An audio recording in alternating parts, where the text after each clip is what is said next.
So we are already live. Let's wait a couple of minutes until people come.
Okay, so I see that people are already joining us. Whoever is joining us, please write in the comments, who are you, what is your name, where are you from, and what is your position. Let's, Arifjan, let's wait like about 2 or 3 minutes, and then we can start. Sure.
Okay, Arifjan, I believe we can already start.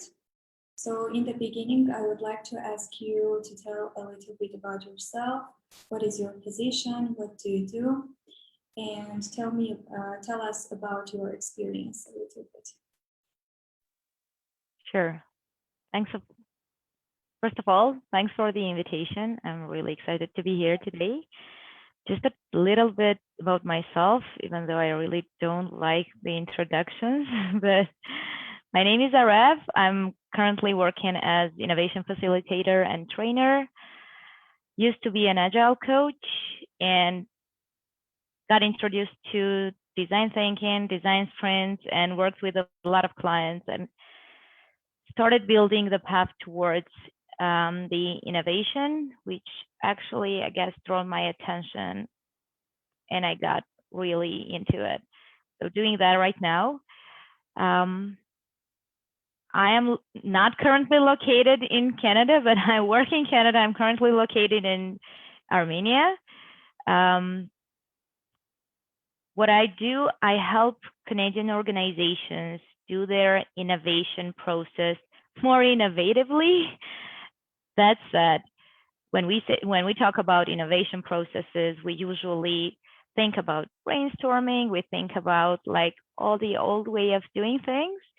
So I'm not gonna tell too much about what I do because I want you to be part of it today, and today's session is gonna be all about it. And should we start? Yes, I believe we can already start, but just only one note that whoever is joining us, please feel free to write your questions in the comment section. Okay, Arifjan, so you can share your presentation and then we can start. Okay, thank you.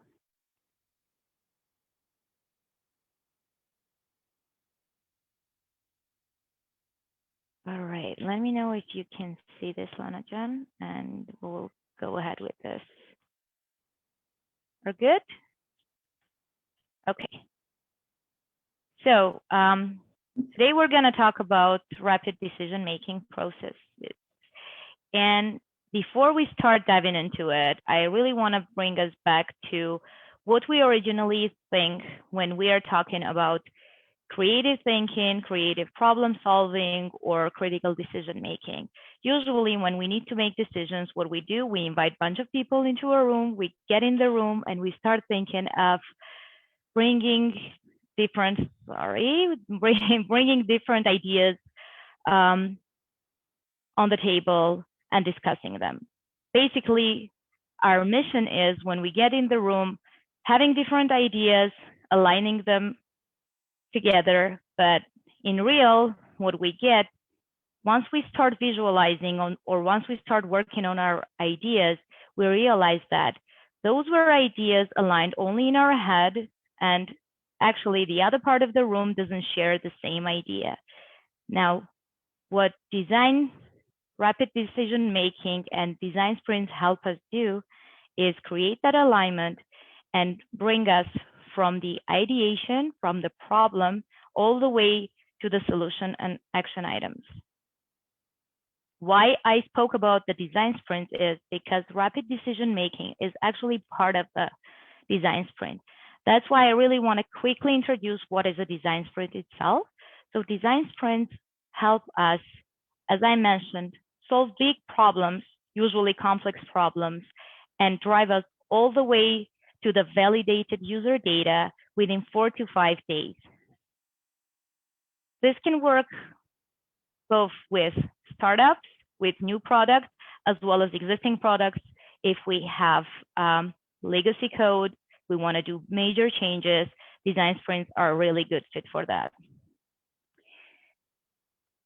Originally, how we approach our execution processes is we have this idea, we want to launch it, we want to deliver it to the user. What falls in the middle, in real, how we try to achieve it is we got the idea, we build it, we launch it to the user, and we collect the feedback, we have the data, we're back to the loop. This is the ideal way of doing it. But in real, what it looks like is our build process takes longer and longer each and every time, which actually brings the likelihood of building the wrong product at the end. What design sprints help us do is make that loop really, really small, really, really tight, and get from idea to validation. Collect the data, go back to the idea, and get the validated learning from the idea itself. As mentioned, rapid decision making is a type of a design sprint. We are not going to go through all of the design sprint types today. What I want us to focus on is what does the rapid decision making give us? And this is basically a structured process that helps organizations get in the meeting and get the outcome of a clear action plan based on the solution. We recognize 7 main steps of a rapid decision-making process. First, we explore our problems, vote and prioritize on them, reframe our problems into how might we statements and challenges, ideate on solutions, vote and prioritize our ideas and solutions, choose what we can execute, and move towards the action plan. Now, you might have noticed that we do a lot of voting and prioritization. This is because when we are doing creative thinking, when we don't have a structured process, when we go into this open discussions, open brainstorming, usually what we get, sometimes we get a solution, but we don't get to the action items. We don't prioritize our problems. We don't recognize what are the main problems that we really need to focus on right now. And let's dive into the actual process. What does it look like? So this is actually going to give you the concept of how you can run a rapid decision-making sprint in your organization together with your teams. First of all, if you have done retrospectives, this is the sailboat. I know that we are used to using retrospectives at the end of the cycle. This one starts with a retrospective. First of all, you invite your participants, your team members, to bring out the supporting factors, which is what is working well with our organization within this project, whatever you're trying to tackle, whatever the problem is. What is pushing us forward? So these are all the positive, all the success factors that we know of. And people put their notes on a sticky, or if you're on a remote setting using the remote tool, silently. We don't have any open discussions in here. Once the supporting factors are done, we move to the challenges. We're framing our problems. What problems do you see, again, within this project, with our organization? What is causing any problems? What is holding us back? And we can't move forward. Once we have all our problems on the board, we go to the voting and prioritization. So we are distributing votes, and we're inviting our team members to vote on problems only. This way, we're actually deriving which problems need our attention, which are the critical ones that we need to address. Based on these votes, we are prioritizing our challenges. Usually, the notes that get only one vote, we are parking them. We don't address them at this point. So these are the top voted challenges that we want to move forward with. Once we have our challenges, the most important part is to turn our challenges into actionable opportunities. We're turning them into how might we statements. As mentioned, how might we statements are these actionable opportunities that align people towards a common objective. Basically, what we do here is we have a problem statement, we put a how might we, the term, and then we continue framing as an opportunity. Once we have our top 3 how might we opportunities, we go to the ideation phase. Now, based on our how might we, based on the top selected one, with that context, we're trying to bring out as many ideas as we can. So we are trying to do solutions here. What can we do in order to address our most challenging problems? Once we have our ideas, we're inviting our people to vote on our ideas. And this everything goes around, again, voting and prioritization. The overall process is actually based on note, stick, vote, and prioritize. This is the whole loop that we do all the time. And why we say that it is important that we don't open it up for discussions is that we are trying to avoid that bias. We're trying to avoid any kind of hierarchy that can be visible inside the room. And we're trying to avoid the problems that actually brainstorming can bring in. It is very easy to go off the track, get lost, lose the focus when you're doing an open discussion, when you don't have a structured process. And this actually brings to more robust problems, which is we can skip the deadlines, we can miss the deadlines, which will bring us to overusing the budget, not fulfilling the promises that we had with the users.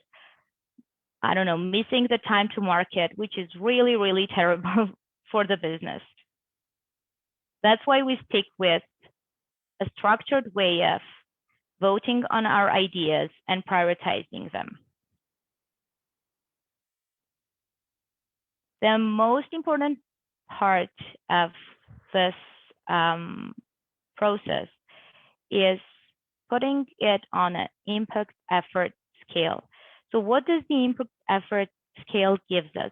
When we have our ideas, we are trying to get for each and every idea, how can we determine whether we can address it right now, whether it is worth addressing right now, or we should park it, put it in the backlog, and forget about it for now. So what we do here is we take one idea and we discuss for the first time whether it has high effort or low effort, meaning how much resources we need for this to deliver this. What is included in here? How much time do we need to spend on this? And what is the impact? What is the success here? How much success does it give us? How easy it is to get it? And this whole impact effort scale gives us the opportunity to find that low-hanging fruit and address it right now. Now, what we need to pay attention here is the section that has the highest impact and the lowest, requires the lowest effort. That's the one on the left upper corner, which is do it now. This is the part that we want to focus on. These are the ideas that we want to move towards the execution. We will have certain things that will go through the make a project, or we need to just convert them to a task, or forget for now and put them into the backlog because they require really high effort and they have low impact. Another thing is to be aware of in here when doing your impact effort scale is since we have everything in a time box, we time every single thing, every single exercise in our rapid decision-making process. One thing to be aware of is sometimes we might miss some of the ideas. They might not all fit into this impact effort scale. We might not have time to consider those. But since we're coming through the process of prioritization, we always have our focus on the top priorities. That's why it is important just to work on a few of them, but make sure that we have something actionable that is going to bring us to our final goal, that is going to create something tangible and can be delivered to our users. When we have already scaled what ideas do we want to address, what ideas are that bring the most impact and have really low effort, it's time to create an action plan with this. When talking about action plans, it's actually, I would say, feel free to use any type, any structured action plan that you have in hand or you're familiar with or your team is comfortable with. But I'm just going to give you generic understanding of what do we want to gain when we're talking about creating an action plan. So we want to answer a few questions, which is the what, who, and when. So what outcomes do we want to get? If we are measuring this, and that's actually a good point of putting something down that we can actually measure, come up with the metrics here. So in order to get your outcome measured, put down in your action plan some metrics that you're going to use in order to see whether you achieve that or not. When will we do this? This is an important thing. It is not going to be right today or tomorrow, but it is important to know the milestone. When do we want to have this done? And ideally, it is nice to keep it within a week or two the most, not drag it for the long time or quarter, because we really want to focus on this. We want to make this happen. We want to have the who covered as well. So who do we need? Sometimes when we need to bring those solutions into life, even though the team has all the capacity to come up with the solutions, but sometimes we need external people or external resources in order to make this happen. So it is important to identify when we're creating our action plan, who else do we need here? Who is going to work on this? Or maybe who's going to take charge and responsibility for making this happen? And what else? Sometimes we have other factors as well, like maybe budget or stakeholder approval or things that are coming from outside of the team. It is good to know about these. If there are any constraints, that's good to put it down in your action plan in order to identify what can happen there. Is it actually achievable or it's not achievable? This is actually the rapid decision-making process, which brings us through the short process of rapid decision-making. Ideally, you will spend an hour and a half, depending on the group size on the rapid decision-making process, you might want to have 4 to 6 people in the room. 3 is not enough or minimum, and 8 it might be challenging. So it is important to have the right people in the room and to have the right context that people can share. One more important thing in here is we need to recognize the decider. Doesn't matter what role the decider, what position in the company the decider holds. In the beginning of the session, it is important to recognize who is that one person who is going to be the decision maker. Throughout the process, when we were talking about voting and prioritizing, we are asking the team to share their votes, to vote on ideas, to vote on problems, but we also have decision makers there. So it's important to recognize that there is this one person who is making the decision. I think that's it for this. I'm going to cover the questions if we have any, and if we have more time, I'll go more deep into this.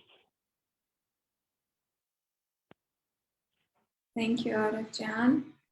That was a very informative and useful presentation. Okay, so let me see. We had some questions which were submitted before. Let me find those questions. Okay, so here is the first question. What is the best way of organizing the decision-making process in a startup when at some point the view of shareholders, decision makers on the further development path of the product start to be different? Oh, thank you. That's a good one. And yes, it happens a lot that people will have different expectations, especially if they are holding different positions. Definitely, they will have different expectations of what's going to happen. So when we're going through this process, be it a design sprint itself or be it a rapid decision making, is we need to recognize the perspective of our stakeholders.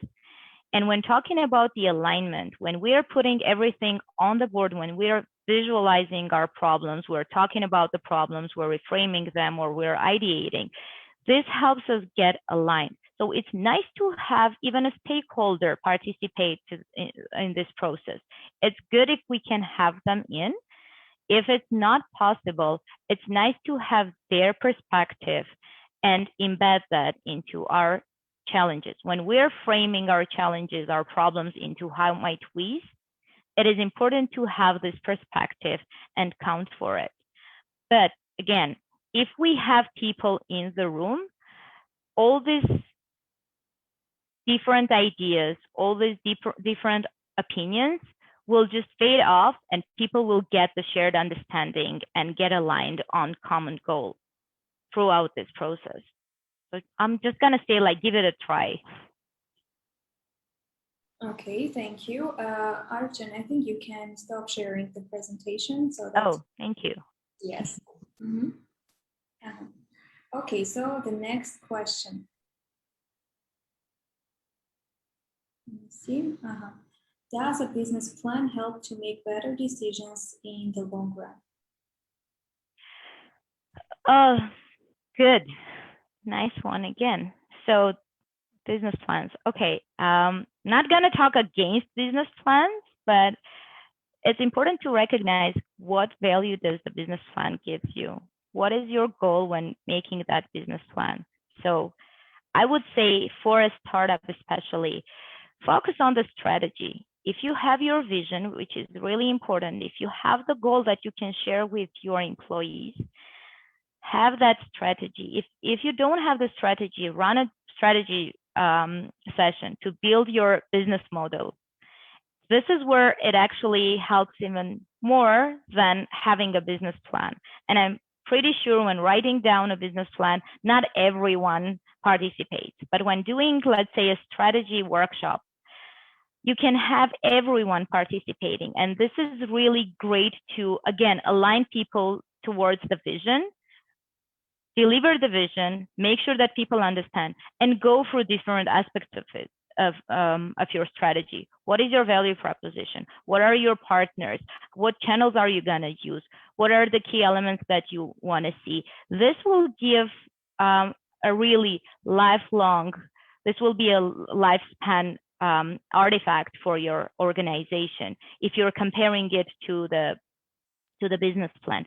And when tying it to the decision making, it's pretty easy. So when doing the rapid decision making process, you can start a little bit, I would say, earlier in the process. Instead of starting with a sailboat and going through what is working well and then what is not working that well, or what is the anchor, you can actually go back to your goal. So what is your organization's goal? Maybe midterm, 2 to 3 years. What goal does this organization have for 2 to 3 years? And this goal, how you're going to craft it is you're going to look back at your strategy. You're going to look back at your, let's say, business model canvas. This is your major artifact that is going to help you drive those decisions. If you have this visible and transparent to your employees, then your decisions will tie back to your vision, will tie back to your strategy. So again, don't want to talk against business plans, but I guess this is the concept is, how do we tie it to the decision making? How can it be helpful for decision making? I'm gonna just talk for more on strategy, more on vision, and providing this to your organization, to your employees. That's great, thank you. The next question, what are some key points in the process of decision making? Oh, I guess I went through it already with the stickies. So that was honestly coming from my own experience years back. I do love visuals. I really love visualizing things. And honestly, when moving to Canada, it's hard when you have new people. You have different cultures. You have people from all over the world. It's hard to communicate and be on the same page. And it's really great when you can use those visuals. But when we came to sticky notes, at first it sounded silly. It felt weird to write down your ideas or write down your notes on sticky notes and post it and put those dots on them. But after you give it a try and understand that there is a little bit of silliness there, it's fun actually, but the amount of tangible outcome that you get out of it is really priceless. So what I would say is stick to that note, stick, vote, prioritize process. This is something that is definitely going to help with the decision making. And another thing is the alignment. As long as I have the same understanding as others in the room, any kind of process will help us achieve our goal. If we don't have it, no matter how great the ideas are, if mine differs from the person in front of me, we are not going to achieve that consensus. Or even if we get to the solution, this is going to solve totally two different problems. And we don't have that time. This is costly. This costs us a lot of time to go back and redo it. It costs a lot of money to go back and redo it. That's why alignment, shared understanding is one thing that is also helping in your decision-making process. Okay. The next question. What are some critical decisions that startups need to pay attention to? I like it. Good one. I would say transparency. I would say I've seen both. When in the beginning, it's easy with the startups because we're just a few people. It's easy to communicate. It's easy not to have processes, but still get things done. But once it starts growing, once the number of people is growing, perspectives are getting more and more, This is hard actually to maintain if you don't have processes, if you don't have the transparency. So when talking about processes, a lot of organizations are thinking of, oh, we don't want to do that command and control. When talking about processes, this is not about controlling the process. This is about putting the process for the people, putting the process for the execution of the idea, of the product. If we're focusing on the delivery, we need to have that common known process that will be shared amongst all team members, everyone and every level in the organization. And when talking about every level, it's all throughout the hierarchy. It doesn't matter who sits on which chair. It is important to have that transparency and to know about your processes, how things are flowing. So I would say, like, for startups, it is important at some point, at least, to pay attention to the processes and make them explicit, make them transparent for employees. Don't assume that people will get it, even if it is obvious. Make that obvious more explicit. Really, that is something that is going to help along the way, and it won't complicate. You will get those new hires easily, and even changes will become easier. And that's how you also build that resilience if there are any changes after all. Thank you, Lana Jen. Thank you. That was great. I really agree with your ideas. And I guess we have a final question, and it is it mandatory to make a final decision with the whole team if it is 3 to 4 people? Okay, let me see if I get it right. Like, to have everyone agree on that decision, I would say no. It might. Decision. Sorry? The process of making decision, I believe. This is. Oh, to include people? Yes. To have everyone's agreement? No. If we are, again, going back, I guess everything goes back to the transparency. If we're talking about having people, let's go back to actually the ownership. If you want people to have that motivation to work on something, they need to feel the ownership.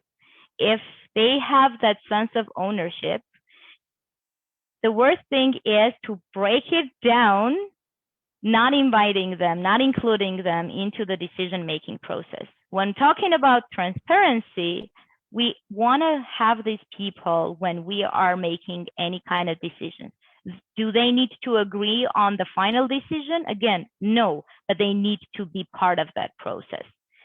So it becomes way easier to actually have people in, get their input, and show them why we're not choosing their idea or why we're leaning towards another idea, another solution, rather than making that decision and trying to convince people that their ideas, for some reason, didn't get in the bucket. That's why when talking about, again, any type of design sprint, we need to have a recognized decision maker. Again, can be anyone. Let's imagine a dev team. If we have a QA member, let's say our QA member is going to be our decision maker. We have ideas all over the place. Everyone gets their chance to write down their idea. Everyone gets their chance to vote for maybe their own idea or maybe an idea of somebody else. We do not do any discussions there, so I don't know who wrote the notes. I go with the context only. So I vote for the ones that resonate with me the most, but then the final vote belongs to that QA member. This is the only person who actually, after voting, explains why did he or she made this decision. This way, people have their voices that's heard, not in real, but they have their input in the overall process. They have the decider who made their decision, and the decider explained why did they make this decision. This is gonna be the easiest way of digesting the changes, digesting the information, or whatever happened throughout this process. Hope that answers the question. I believe it did. Thank you. Okay, so I guess we don't have any questions in the comment section, and we can finish up the webinar. Thank you, Arevjan, again for the informative and useful presentation. And that's it. Thank you. Thanks a lot. This was a rapid one, right? This actually ended up being a quick one. Again, thanks a lot for the invitation. I'm gonna share the slides with you guys.